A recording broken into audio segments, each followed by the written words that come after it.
Hello, my name is Renata Langis, and the topic of my professional report is active transportation.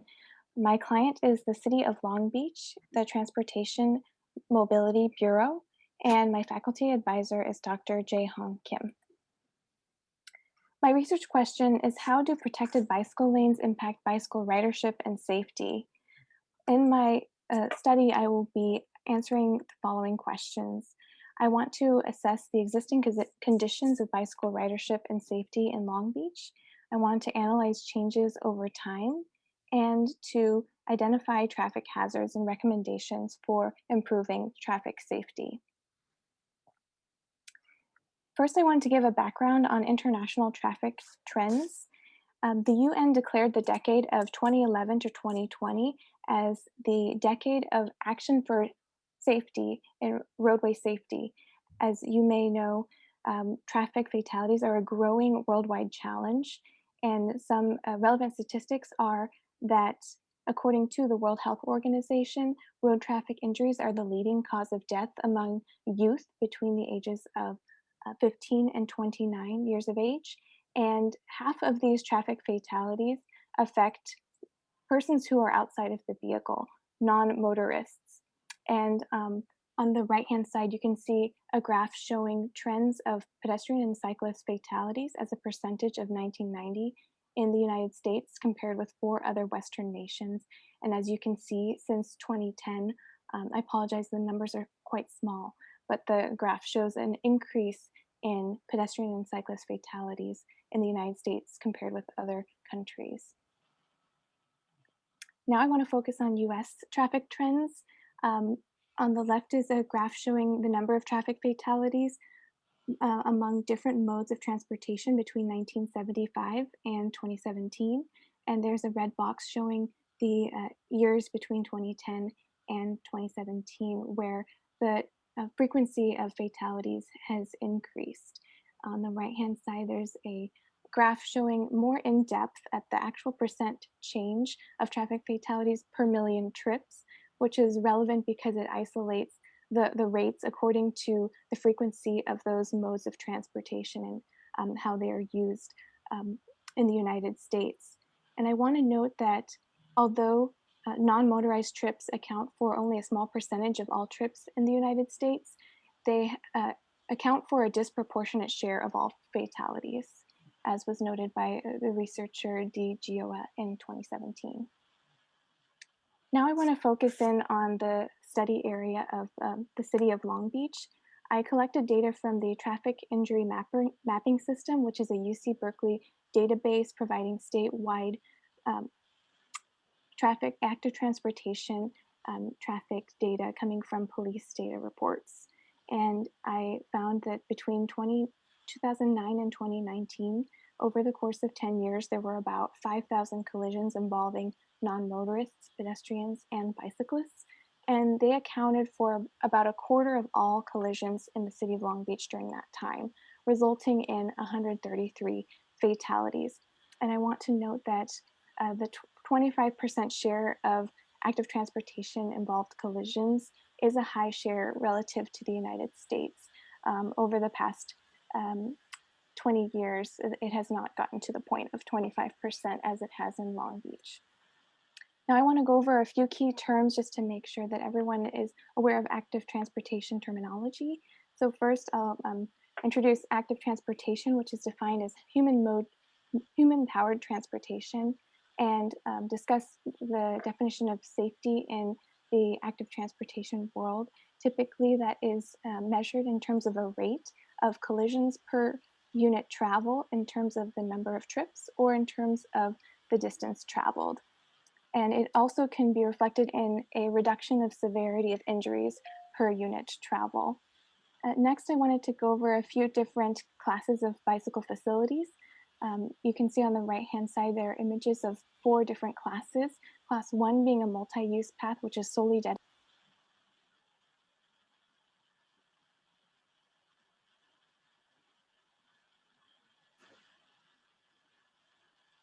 to pedestrians and cyclists. And number 2 is a on-street striped lane, which is most common. They are preferential lanes on street and do not have a physical barrier with between vehicle travel lanes and bicycle facilities. Class 3 are bicycle boulevards, which are on street shared routes in low speed residential neighborhoods typically. Um, and then class 4 are the protected bicycle lanes, which I will be focusing my research on. And these are on street facilities designated for bicyclists, which have a physical barrier separating the bicycle lane from vehicle travel lanes. Quickly, I just wanted to define two terms related to my research in terms of how these predicted bicycle lanes are integrated into roadways.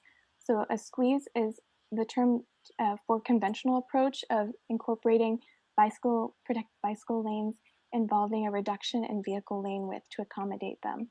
And a road diet is another method which involves removing one or more vehicle travel lanes to accommodate bicycle lanes and other modes. So here's a summary of the existing conditions of active transportation in Long Beach. And some of this is based on the US Census data and the bicycle master plan of the city of Long Beach. Currently, less than 1% of Long Beach residents bike to work and about 2.5% walk to work. The median travel time in Long Beach is about 30 minutes to work. And the percentage of households with no vehicle is about 5%. Currently, the city has about 130 miles of bicycle facilities, but only a small share of those are protected bicycle lanes, which I'm focusing on. And in the visual on the right-hand side, you can see some survey results conducted by the city of Long Beach for their bicycle master plan. And it shows the type of bicycle facilities that are in highest demand, and separated bikeways, another terminology for protected bike lanes, is the most highly desired bicycle facility, followed by color painted bike lanes and bicycle boulevards, which are class 2 and class 3 respectively.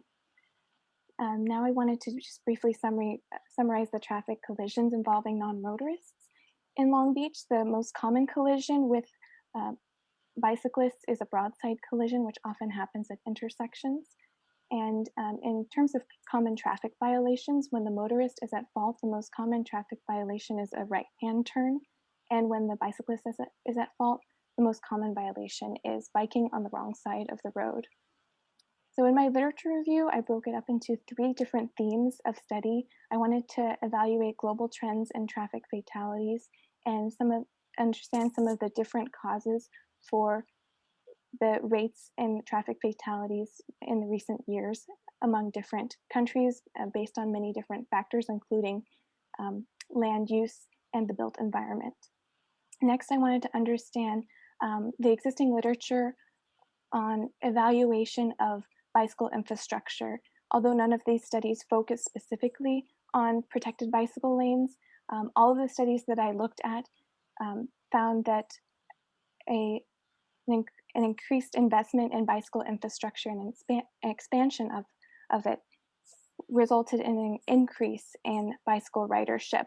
And in many cases, they also resulted in an increase in safety measured by reduced rates of collisions.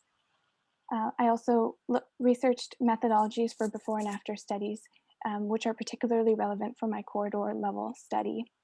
On the right, you can see a figure summarizing the results from Pucher and Bueller's 2016 study looking at 8 major metropolitan areas across the United States, which invested heavily in bicycle infrastructure in recent years. And between 2000 and 2015, they saw a substantial reduction in the rates of fatalities and severe injuries per 100,000 bicycle trips. Next, I wanted to go into my research design and methodology based on the literature review that I've done so far. So working with the City of Long Beach Transportation Mobility Bureau, I've been able to identify using GIS maps where the existing protected bicycle lanes are, and those are indicated in blue on the maps. And then I have identified some analogous control segments of those same corridors with analogous length, land uses, and average daily traffic volumes in order to find good control comparisons. And the table in blue on the right-hand side identifies the names of the different corridors I'm evaluating, looking at the intersections and the segment lengths.